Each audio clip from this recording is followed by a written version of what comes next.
오늘은 여호와 앞에서 머물라, 여호와 앞에서 머물라 라는 말씀으로 여러분에게 말씀 전하겠습니다. 창세기는 인류의 시작에 관한 책인 동시에 죄가 인류에게 어떻게 들어왔나를 소개하는 책입니다. 창세기 1장과 2장은 하나님께서 좋은 세상을 창조하시고 보시기 좋았더라 라고 하는 이 좋은 세상의 이야기가 나와 있다면 3장부터 계속 이어지는 모든 역사는 인류에 어떻게 죄가 들어왔고 그 죄가 뿌리내리고 확산되어 갔는가에 대한 이야기들이 계속 나와 있습니다. 그래서 창세기를 읽을 때 1, 2장에는 기분이 너무 좋지만 그 다음부터 창세기를 묵상할 때 자꾸 마음이 어두워지고 힘들어지는 것을 경험하게 됩니다. 하지만 여러분, 꼭 우리가 주목해야 되는 것은 그 죄악 아래로 하나님의 사랑이 유효히 흐르고 있다는 것입니다. 아담과 하와의 죄악의 수치를 하나님께서 가죽옷을 입히시며 희생을 상징하는 예수 그리스도로 대신 옷 입혀주셨고, 또 동생을 죽인 큰 죄를 저지른 가인이 자신의 죄를 뉘우치며 인정할 때는 하나님께서 표를 주어서 누구도 가인을 해치지 못하도록 보호하십니다. 이게 바로 하나님의 마음이죠. 오늘 창세기 말씀을 통해서 인간의 죄가 선명하고 깊이 드러날수록 하나님의 사랑도 또한 여러분에게 밝히 드러내서 주님의 말씀과 주님의 사랑으로 소망을 삼는 여러분 되시기를 예수 그리스도의 이름으로 축원합니다. 오늘 가인은 여호와 하나님 앞을 떠납니다. 16절에 이렇게 말하고 있습니다. 가인이 여호와 앞을 떠나서 에덴 동쪽 노 땅에 거주하더니. 가인은 여호와 하나님 앞을 떠납니다. 왜냐하면 가인의 안에 여전히 죄가 있기 때문에, 또 본인이 한 일들에 대한 부끄러움과 수치심으로 인하여 하나님의 낯을 피하여 숨고 싶기에 그는 에덴을 떠나서 에덴의 동쪽으로 가서 노 땅에 거주합니다.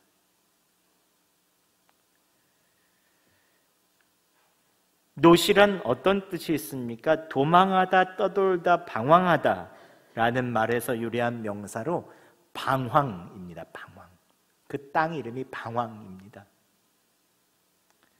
즉 롯은 인간이 하나님을 떠나 피하여 방황할 때 거주하게 되는 땅임을 알게 됩니다.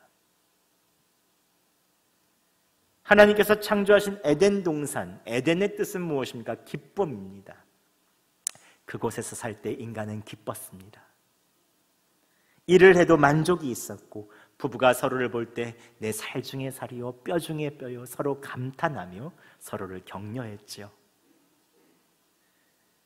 그러나 하나님을 떠나는 롯에서 사는 인간의 방황의 삶이 시작됐습니다. 하나님 앞을 떠나면 가인은 자유로울 줄 알았는데 이제 마음 둘 곳이 없습니다. 더 외로워지고 있습니다.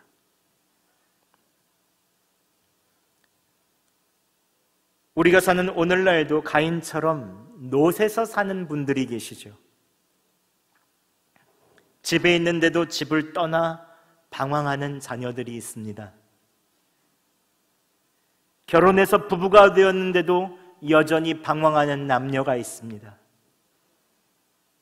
어렵게 취업했는데 직장에도 일해서 만족하지 못하고 계속 방황하며 다른 직장을 기웃기웃거리는 사람들이 있습니다. 하나님을 떠나 롯에서 방황하는 사람들은 오늘날에도 있지요. 그런데 여러분, 하나님을 떠나서 롯에서 방황하는 이 가인을 보면서 하나님은 어떤 마음이셨을까요? 아버지 곁을 떠나 재산을 들고 외국에서 허랑방탕하는 탕자를 기다리시는 그 마음 아니셨을까 생각을 해봅니다. 우리 아들 언제 돌아오나? 언제 이 방황을 마치고 돌아올 것인가? 기다리는 그 부모의 마음. 여러분, 이 시간 예배를 드리지만 자꾸 하나님 앞을 떠나 방황하시는 분들이 계십니까? 노새 머물기를 원하고 자꾸 하나님과의 관계를 피하는 분들이 계십니까?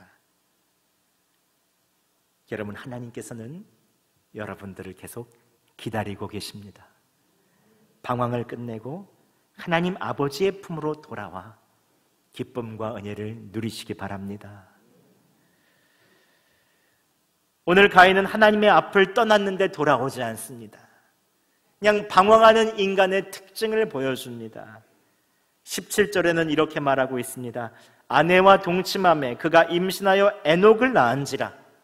가인이 성을 쌓고 그 아들의 이름으로 성을 이름하여 에녹이라 하니라. 가인은 그 아내와 동침하여 아들 에녹을 낳았고 성을 쌓습니다.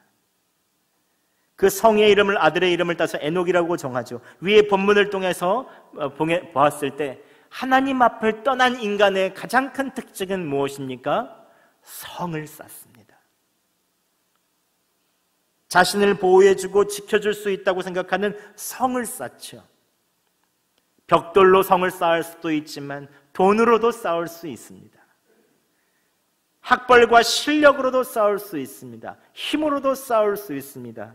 나를 보호해 줄 수 있는 그 무엇인가를 쌓아서 항상 성을 만들죠.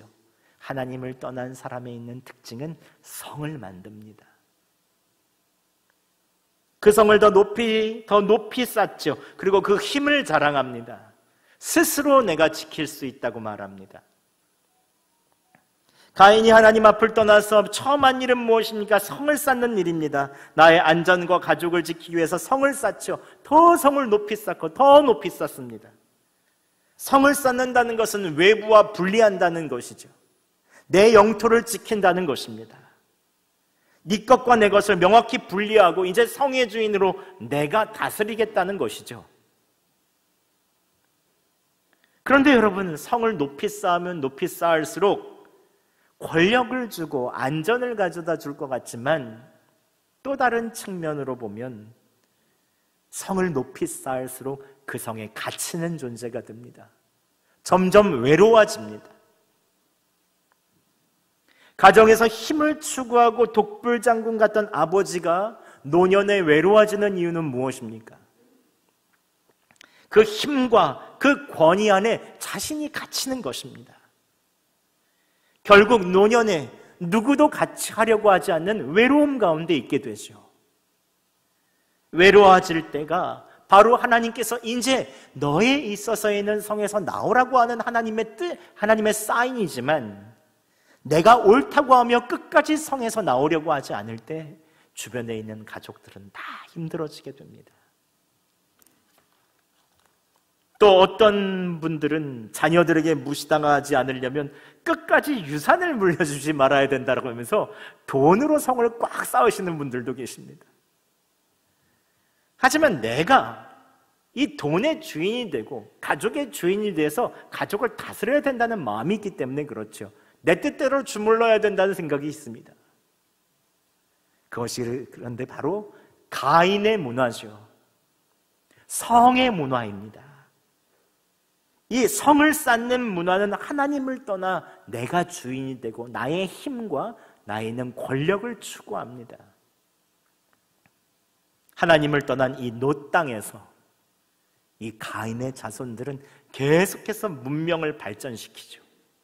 오늘 20절에 보면 야발은 장막에 거주하며 가축 치는 자의 조상이 되었다. 저 야생동물들을 데려다가 집에서 기르며 부자가 된 것입니다. 나의 소유로 삼았습니다. 21절에 보면 그의 아우의 이름은 유발인데 수금과 퉁소를 잡는 자의 조상이 됩니다. 즉 음악을 만들고 연주하는 자의 조상이 되죠. 유발이 나오면 얼마나 인기가 있었겠습니까? 어제 BTS 부산 공연이 있더라고요. 예, 부산 하니까 막 사람 하고 그런 거 안 보셨나요? 예, 죄송합니다. 예, 우리 젊은이들이 얼마나 그 BTS를 좋아하는지 몰라요. 음악을 만들고 연주하는 자의 조상이 되었으니 유발이 얼마나 인기가 있었겠습니까? 성을 지나갈 때마다 여인들이 어머 오빠 하고 난리가 났을 것입니다. 또 22절에 보면 두발가인은 구리와 쇠로 여러 기구를 만듭니다. 구리와 쇠인 것을 보니까 청동기입니다. 청동기 문화가 이 두발가인을 통해서 생겼습니다. 각종 그릇, 농기구, 무기들을 만들었습니다.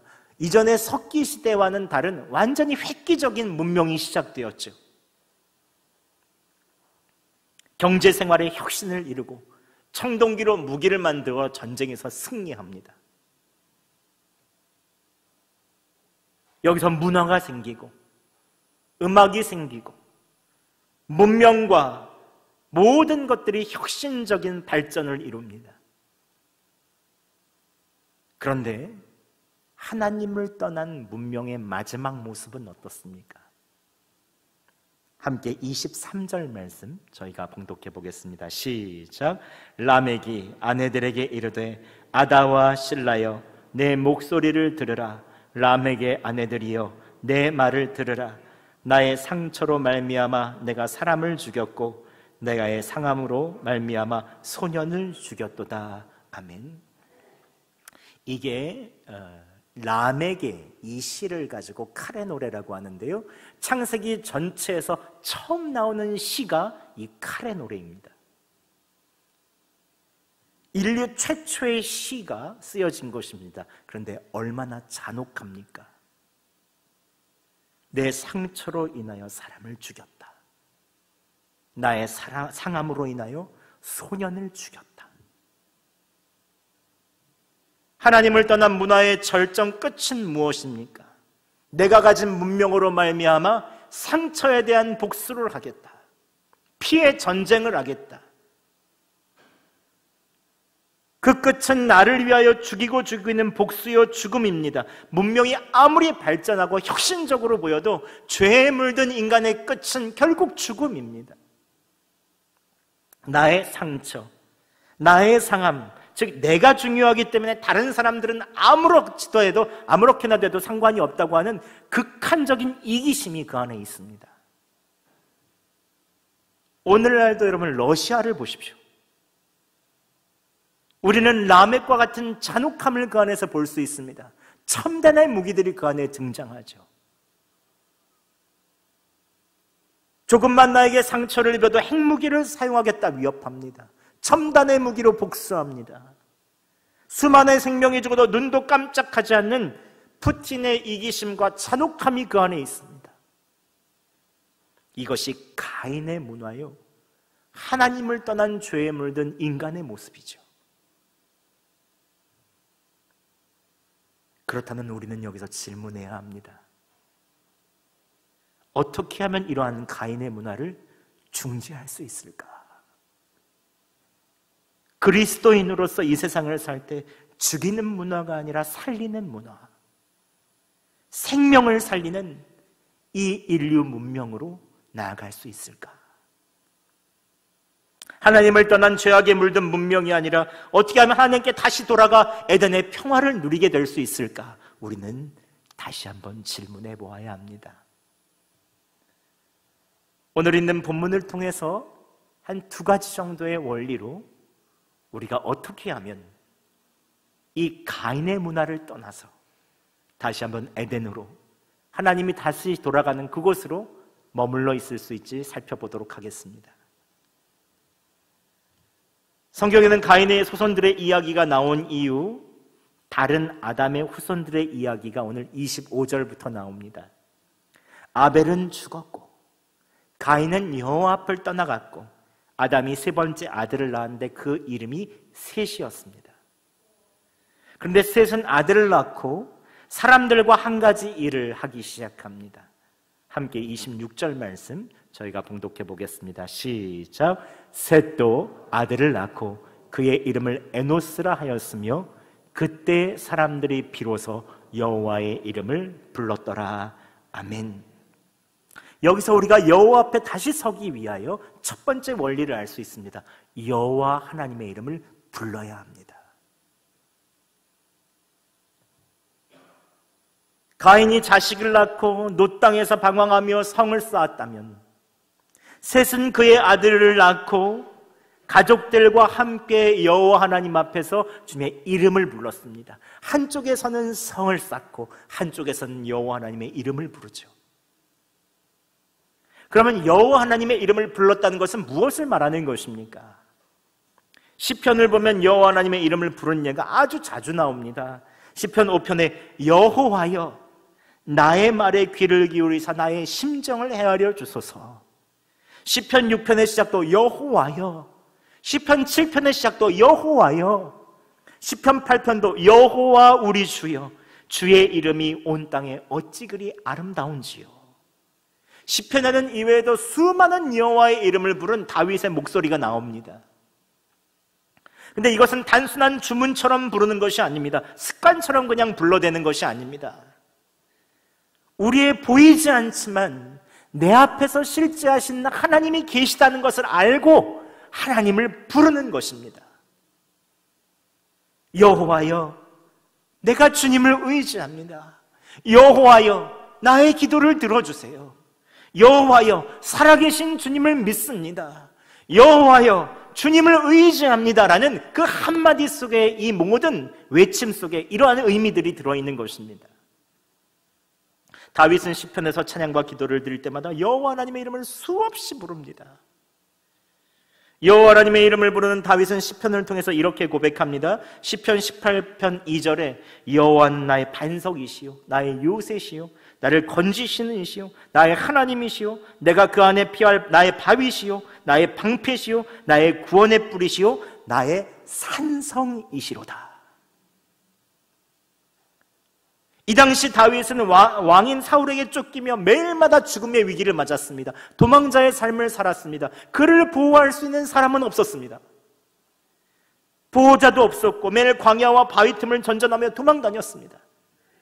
그러나 그는 그곳 바위 틈, 광야 속에서 하나님이 바로 앞에 계신 것을 믿음으로 바라보며 여호와의 이름을 부르짖었습니다.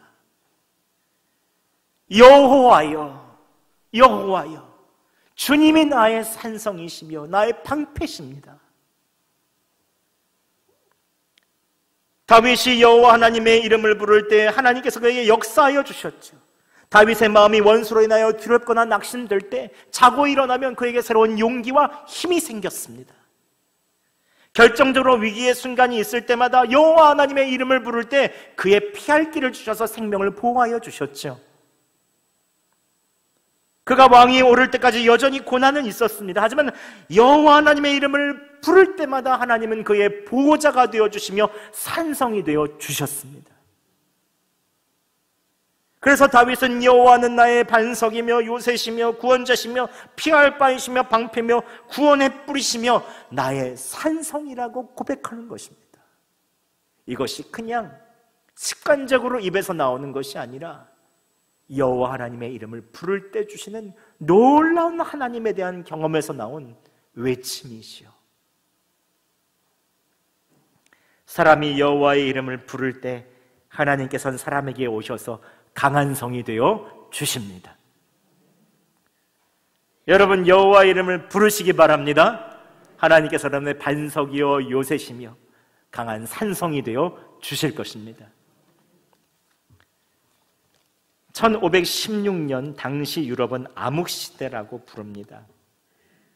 왜냐하면 하나님의 몸된 교회, 세상의 빛이요 소금이어야 되는 교회가 스스로 성을 쌓고 돈을 축적하고 부패하기가 이를 데가 없었기 때문에 그렇습니다. 교회가 부패하니 어디로 사람들이 가겠습니까?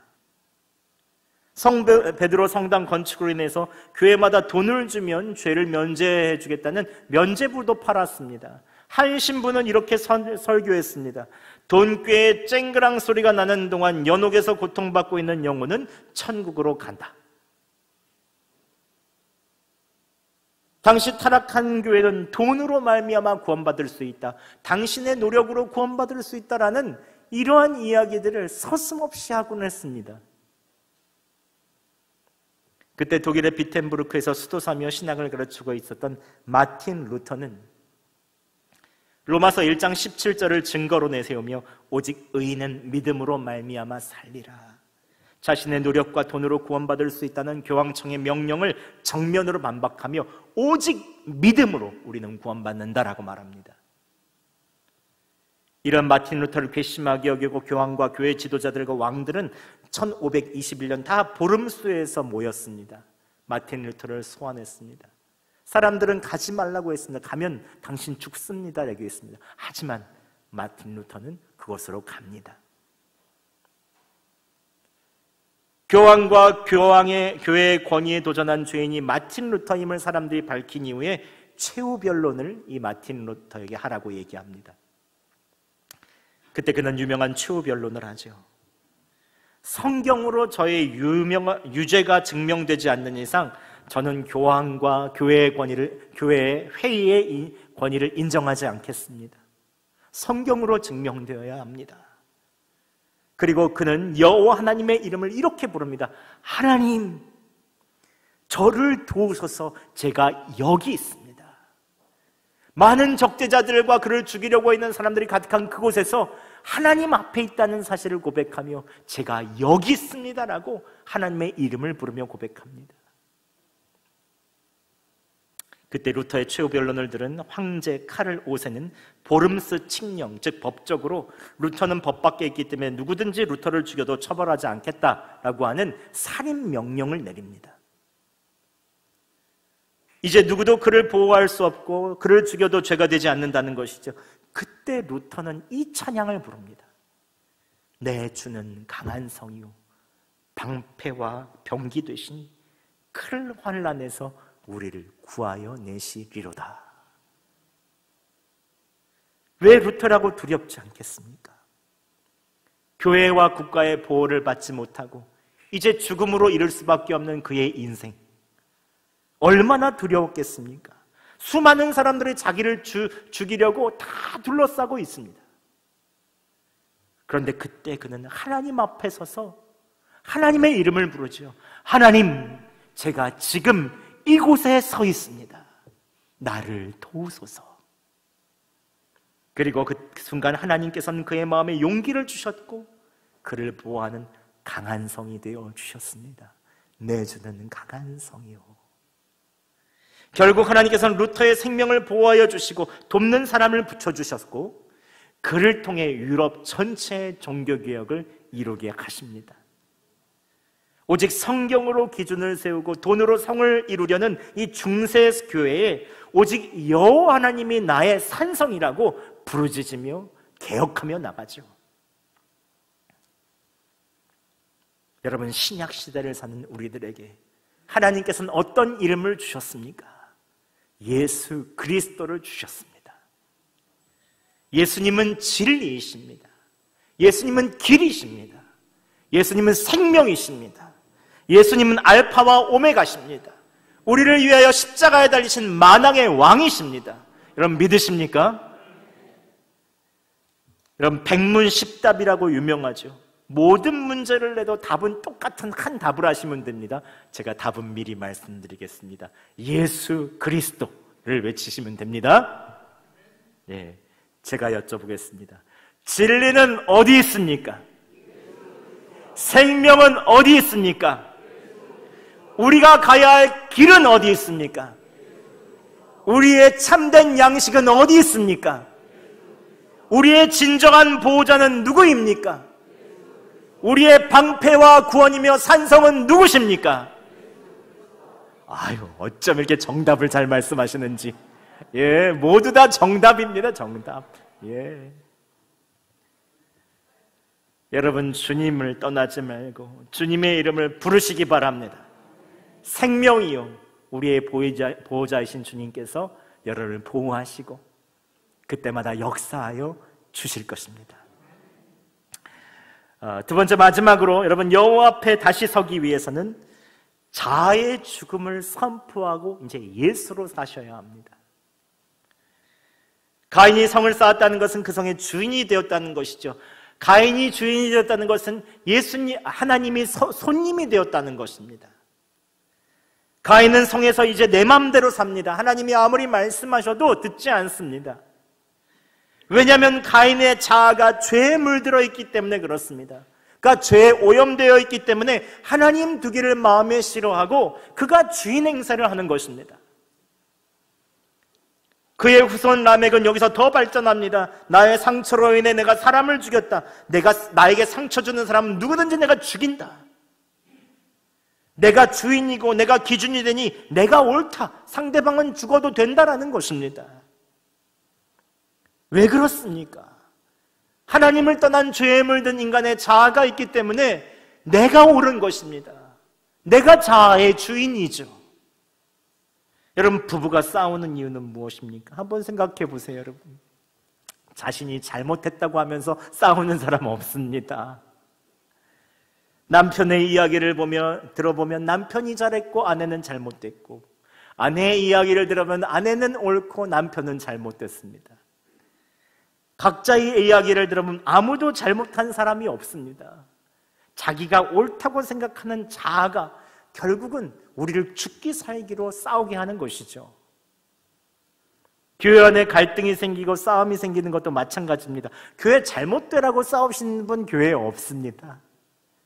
그런데 문제는 내 생각대로만 해야 교회가 잘 된다고 하는 것이 문제입니다. 어떤 목사님이 그러시더라고요. 내가 옳다고 고집을 부리는 사람은 하나님도 못 말린다는 거예요.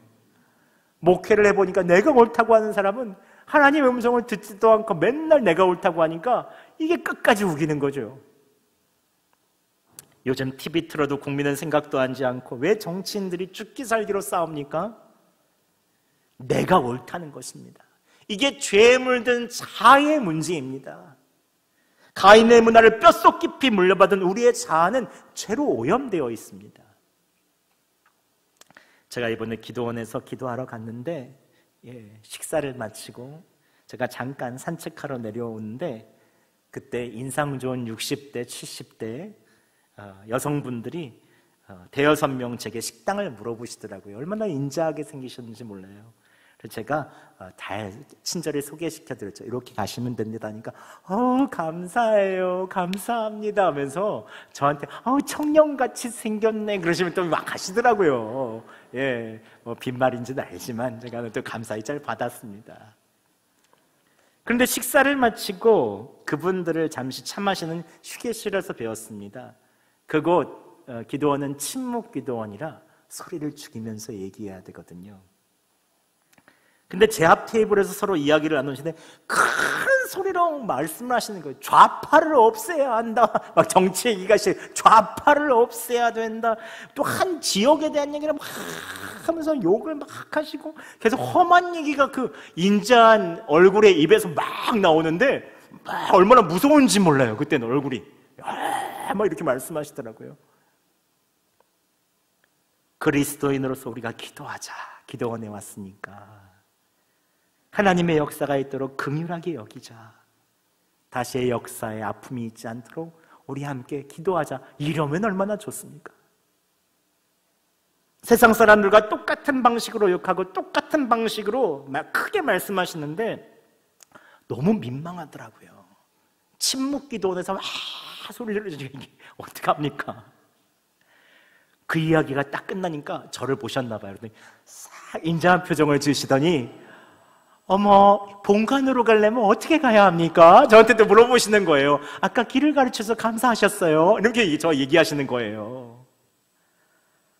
제가 깜짝 놀랐습니다. 그리스도인도 정치에 물들면 이렇게 바뀔 수 있구나.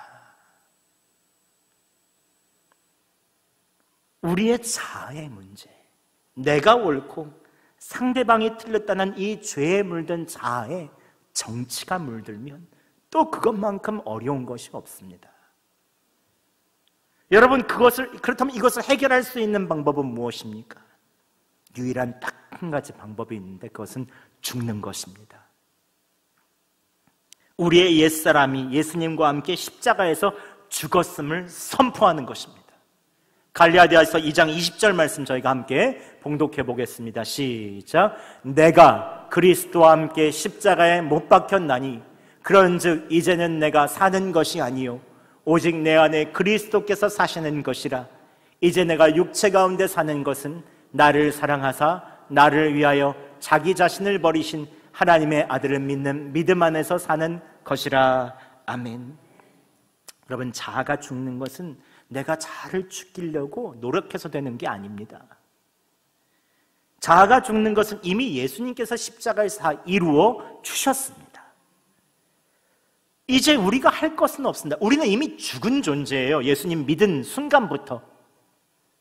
그냥 내가 죽었다는 거 감사하고 고백하고 지금 함께 하신 주님 바라보기만 하면 되거든요.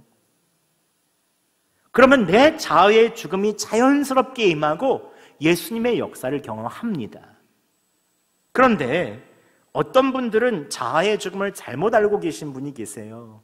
내 자아가 죽었다고 한다면 내 성질도 사라지고 음욕도 사라지고 욕심도 없어지는 줄 아세요. 그래서 다시 성질 부리고 다시 욕심 생기고 다시 음욕이 막 일어나면 아직 안 죽었구나 이러시는 거예요. 그러니까 맨날 자아의 죽음을 이렇게 생각하니까 자아가 죽었다 살아났다 죽었다 살아났다 이러시는 거예요. 그럼 자아가 예수님과 함께 죽었다는 말은 무슨 말입니까? 우리가 육신을 가지고 살기 때문에 육신의 소욕은 항상 우리 안에 있습니다. 어저께 한번 음욕에 대해서 이기고 욕심에 대해서 이겼다고 한다면 오늘 없어지는 게 아니에요. 그런 욕심이 우리 안에 여전히 이 땅에 살기 때문에 남아 있습니다. 우리가 자아가 죽었다는 말은 육신의 그 소욕이 우리 안에서 더 이상 주인 노릇, 왕 노릇 못한다는 거죠. 내가 마음의 주인, 인생의 주인, 내 성의 주인임을 포기하고 내 생각과 마음과 기질에서 하나님의 다스림을 인정한다는 거예요. 주님이 주인이시라는 거죠. 우리가 힘으로 해결할 수 없는 문제를 만났을 때, 우리의 힘으로 용서할 수 없는 순간을 만났을 때, 말씀으로 순종하기 어려운 말씀을 만났을 때, 내가 극복할 수 없는 문제를 만났을 때, 그때 우리가 할 수 있는 것은 무엇입니까? 주님, 나는 죽었습니다. 나는 할 수 있는 게 없습니다. 주님이 우리를 깨닫게 하시고 인도하시고 다스려 주시옵소서, 이렇게 맡기는 것입니다. 그러면 주님께서는 우리에 있는 모든 내 마음과 우리의 삶에 찾아오셔 주셔서 직접 다스려 주시고 하나님만의 방식의 독특한 방법으로 이를 해결해 주십니다. 그때부터 우리는 주님이 하셨습니다라는 고백만 하면 됩니다. 예수님 안에서 죽음이 실제가 됐을 때 우리의 문제는 다 바뀝니다. 두려움, 염려, 미움, 걱정, 원망, 이런 모든 것이 이제는 내 마음을 다 다스렸다면 이제 내 자아가 죽었다는 것을 선포하고 예수님께 나아가고 예수님이 다스림을 받기 시작할 때부터 두려움, 염려, 걱정, 미움은 더 이상 시험거리가 되지 않습니다. 예수님이 조절해 주시고 다스려 주시기 때문에 그렇습니다. 라멕은 나의 상처를 복수하려고 합니다. 나를 상하게 한 자는 죽이려고 합니다. 하지만 그리스도인들은 내가 죽었습니다, 이렇게 선포할 때, 죽음이 실제가 될 때 나의 상처는 주님을 의지하는 아주 귀한 보석과 같은 선물이 됩니다. 그리스도인으로 자아의 죽음을 선포하시기 바랍니다. 매일 예수로 사시기 바랍니다. 거기에 참 평안과 생명이 있습니다. 말씀을 맺겠습니다. 이제 여호와 앞에 서서 주님을 불러보세요. 피하지 말고 매일마다 주님의 이름을 불러보세요. 나를 위한 성을 쌓는 것을 중지하시고 예수 그리스도로 여러분의 보호자를 삼으시기 바랍니다. 주님께서 여러분을 보호하여 주실 것입니다. 그리고 이제 나는 죽었습니다 자아의 선포를 하고 나와 함께 하시는 예수님과 동행하시기 바랍니다. 그때부터 예수님께서는 우리의 모든 성정과 마음과 삶을 다스려 주시고 우리를 주님의 길로 인도하여 주실 것입니다. 오늘도 여호와 앞에 서서 나가시는 여러분에게 하나님께서 큰 은혜와 사랑과 생명의 길로 인도하여 주시기를 예수 그리스도의 이름으로 축원합니다. 기도하겠습니다.